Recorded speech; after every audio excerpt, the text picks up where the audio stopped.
Hi, I'm Dave Karger. Thanks for joining me today on TCM as we kick off our annual Summer Under the Stars celebration. This year, the first star in our month-long festival is Doris Day, and that means today we're presenting 24 hours of movies that she made during her extremely successful Hollywood career. Doris Day was already a popular big band singer when she made her film debut in the 1948 musical Romance on the High Seas. She was billed fourth in the credits, but as soon as she began singing on screen, it was clear to everyone who the real star of the picture was. She immediately became one of the top stars at Warner Brothers and went on to appear opposite many of the most popular leading men in Hollywood, including James Cagney, Jimmy Stewart, Frank Sinatra, Cary Grant, James Garner, Jack Lemmon, Rock Hudson, and the star of our next film. From Paramount in 1958, Doris Day co-stars with Clark Gable in Teacher's Pet.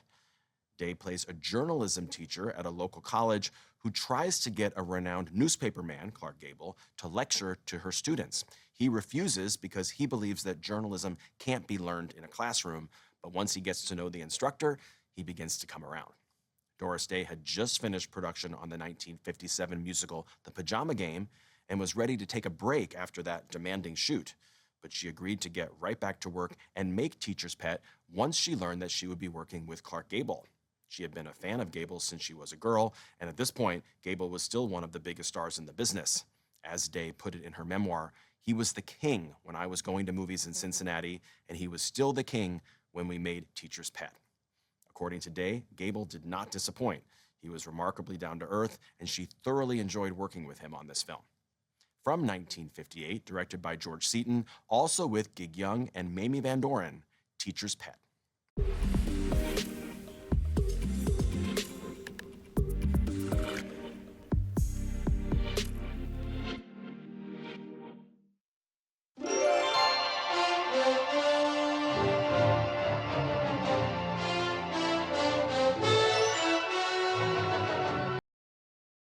Doris Day had only positive things to say about her experience working with Clark Gable on Teacher's Pet, the only movie they ever made together.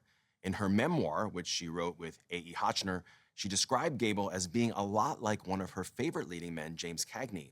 She wrote, "They were totally unaware of themselves, totally unaware of Hollywood or the impact they had on people. In no sense big shot movie stars." Teacher's Pet became a box office hit and earned positive reviews, and it received 2 Oscar nominations for Faye and Michael Kanan's Best Original Screenplay and for Gig Young as Best Supporting Actor.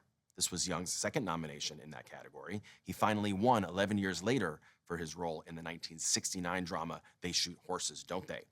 And while Teacher's Pet was the only time Doris Day worked with Clark Gable, she made 3 other movies with Gig Young, Young at Heart, The Tunnel of Love, and That Touch of Mink. Up next, Doris Day stars opposite David Niven in a comedy from 1960. Next on TCM, Please Don't Eat the Daisies. Then, Lover Come Back. And later, Midnight Lace. It's never too late for more Doris Day.